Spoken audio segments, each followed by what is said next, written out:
Shalom, shalom, bien-aimés dans le Seigneur. Shalom, shalom, frères et sœurs de la grande famille Rehoboth. Shalom, shalom à vous tous, auditeurs du monde entier.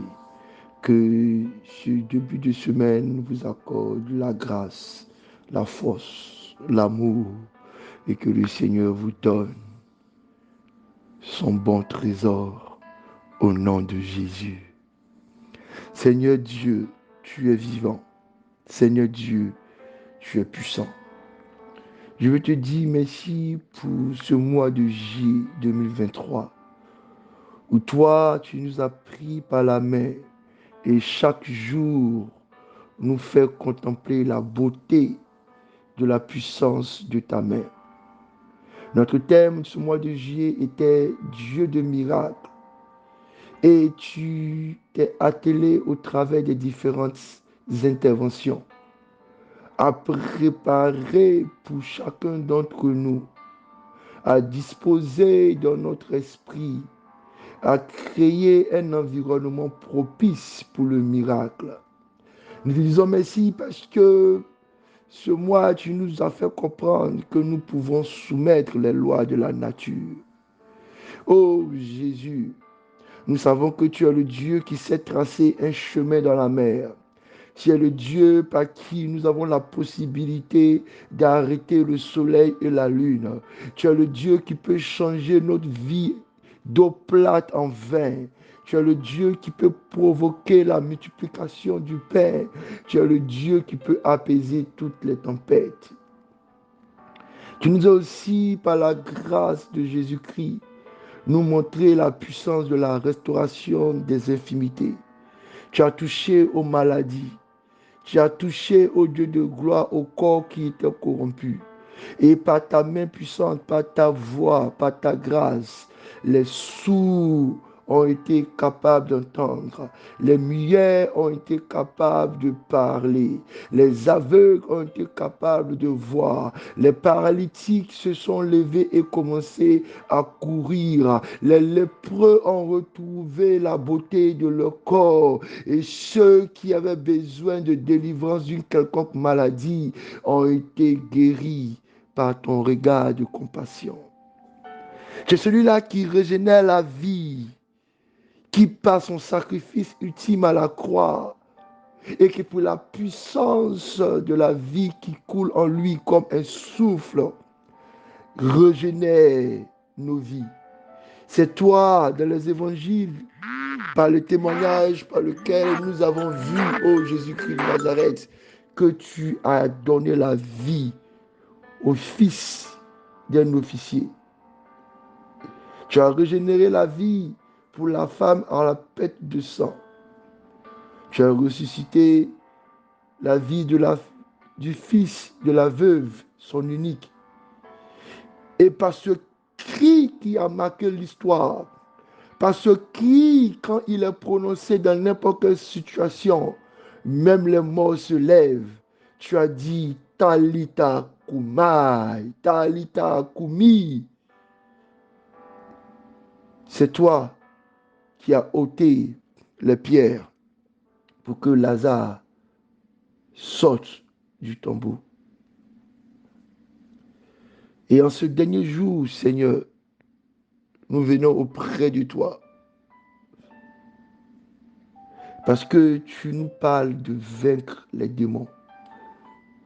Tu nous fais comprendre que la délivrance est aussi un miracle qu'il ne faut pas sous-estimer. Être libéré de l'oppression maléfique. Être libéré des manigances démoniaques. Être sorti des chaînes de puissance malsaine. Retrouver son bon sens est un miracle. Et aujourd'hui matin, tu nous accompagnes dans le livre de 1 Roi, chapitre 18, les versets 25 à 41, avec comme thème en ce matin le feu du ciel. Pour nous rappeler qu'il y a un feu puissant, un feu grand que nous devons invoquer pour que nos nations, pour que nos familles, pour que nos vies puissent être libérées de toute oppression démoniaque. Gloire te soit rendue, Seigneur. Gloire te soit rendue, Seigneur. Toi qui as délivré le fou de Gadara, toi qui es rentré dans la synagogue et as délivré cet homme qui était sous l'emprise d'un esprit impur. Toi, ô Dieu, qui a maîtrisé la vie de cet enfant qui était agité ça et là, jeté dans le feu, jeté dans l'eau par un esprit méchant. Toi qui, dans la délivrance du démoniaque infime, nous fait comprendre que souvent, derrière nos maladies, derrière nos difficultés, se cache un démon. C'est vers toi que nous venons. Et nous disons, Dieu de miracles agit dans nos vies au nom de Jésus. Amen. Bien-aimés, notre texte de ce matin, 1 Roi chapitre 18, verset 25 à 41, nous raconte cette belle histoire d'une convocation du prophète Élie qui a défié les prophètes de Baal. Il a dit, celui qui invoquera son Dieu et qui fera descendre le feu du ciel, son Dieu, lui, sera le vrai Dieu. Bien-aimés, la Bible nous raconte que les prophètes de Baal ont monté leur autel, se sont mis à crier, se sont mis à provoquer toutes sortes de transes, se sont mis à gesticuler, à sauter, se sont mis même à se saigner pour implorer les dieux, pour que ce feu-là descende du ciel. Mais la Bible dit qu'aucun de leurs dieux n'a répondu.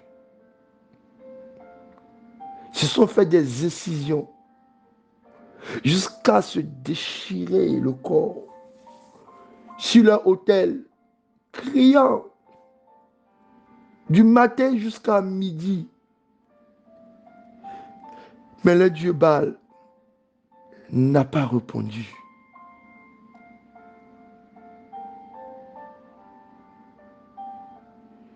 À l'heure de l'offrande, à l'heure de l'offrande, à l'heure de l'offrande, le prophète Élie monta à l'autel,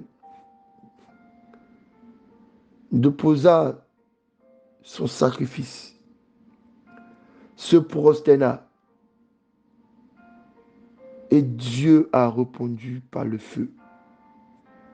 Quel miracle! Quel miracle! Quel miracle! Le feu descend du ciel pour consumer l'offrande de Élie, pour prouver que le Dieu d'Israël, lui seul, est Dieu. Mais ce feu qui descend du ciel représente le feu qui a embrassé depuis longtemps le ciel. Le combat qui se faisait dans le ciel. Les anges de Dieu, la sainte main de Dieu, en train de nettoyer le ciel d'Israël, en train de frapper les démons, en train d'incendier le camp du diable. Ce petit feu qui est sorti du ciel est la preuve que dans le ciel d'Israël, il y avait un feu puissant, le feu de l'esprit qui avait maltraité, frappé, consumé tous les démons qui avaient fini par sceller le ciel d'Israël, tous les esprits mauvais, tous les esprits méchants, toutes les entités, toutes les dominations. Bien-aimés, ce jour-là, il y a eu guerre dans le ciel. Bien-aimés, ce jour-là, il y a eu guerre dans le ciel. Et ce feu qui est descendu, c'est le reste de ce feu-là qui a prouvé que les dominations, les principautés, les esprits méchants, les esprits dans les lieux célestes ont été vaincus par le feu de l'esprit. Cette belle flamme qui est descendue jusqu'à l'autel l'autel d'Élie est le résidu de la guerre qui s'est réalisée dans le ciel, renversant Satan, ses princes, ses autorités et ses esprits méchants. Le feu du ciel. Bien-aimé, je prie que ce miracle te soit accordé dans le ciel de ta famille, dans le ciel de tes projets, dans le ciel de tes entreprises, dans le ciel de ta vie. Certainement, il y a des esprits qui se sont cachés. Il y a des ténèbres qui se sont amassées. Mais aujourd'hui, le feu du ciel embrasse toutes choses. Et ton ciel est libéré. Ton ciel est libéré. Ton ciel est libéré de tous ces démons qui sont vaincus par la puissance du Saint-Esprit. Ton ciel est libéré de tous ces esprits qui t'empêchaient de connaître la progression, l'élévation, le ciel de ta vie, le ciel de ta maison, le ciel pour ton mariage, le ciel pour ta guérison, le ciel pour ta prospérité, le ciel pour tes finances, vient d'être libéré en ce matin par le feu de Dieu, par le feu de Dieu. Le Seigneur fait un miracle. Ton ciel est libéré, ton ciel est libéré, ton ciel est libéré par le feu de Dieu, par le feu de Dieu, par le feu de Dieu. À partir d'aujourd'hui, quand tu parles, le ciel entend, parce qu'aucun obstacle ne se lève dans le lieu céleste. Oh Seigneur, merci pour ce miracle que tu fais pour nous en ce jour. Aujourd'hui, lundi 31 juillet, je lève mes yeux vers les montagnes, je regarde dans le ciel, je ne vois aucun esprit, je ne vois aucun démon, je ne vois aucune entité méchante. Mon ciel est propre, mon ciel est propre, mon ciel est dégagé. Oh, je reçois la grâce, oh, je reçois la paix, oh, je reçois la vie, oh, je reçois la paix, oh, je reçois la vie, je reçois ma délivrance. Au nom de Jésus.